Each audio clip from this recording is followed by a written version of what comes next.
Pas de coup d'envoi de la phase 5 de déconfinement. Elle sera évaluée, peut-être activée le 23 juillet. Le gouvernement joue la carte de la prudence. Pour les infectiologues, c'est une décision compréhensible, mais qui étonne un peu. On regarde les chiffres, ça me surprend. Alors c'est vrai qu'il y a une augmentation et on l'observe sur les 7 derniers jours de plus ou moins entre 11 et 15%, mais en nombre absolu, ça reste quand même assez faible à l'échelle de la population belge. Donc l'épidémie est sous gestion.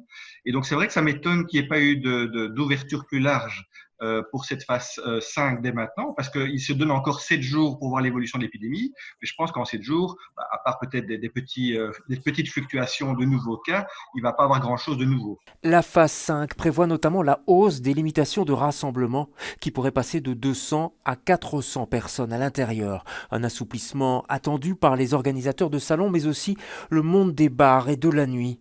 Dans le quartier de l'université, les bars comme celui-ci sont souvent pleins et ferment aux petites heures de la nuit. Mais depuis plusieurs semaines maintenant, les règles sont très strictes. Les groupes de 15 qui sont tolérés pour le moment, ça c'est possible.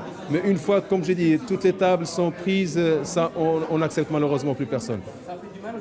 Ça fait une baisse de chiffre d'affaires, mais bon, donc mieux ça que rien. Car les temps sont durs, surtout pour les boîtes de nuit. 4 mois de fermeture, 130 jours sans fonctionner, avec des frais fixes comme le loyer qui continue à arriver.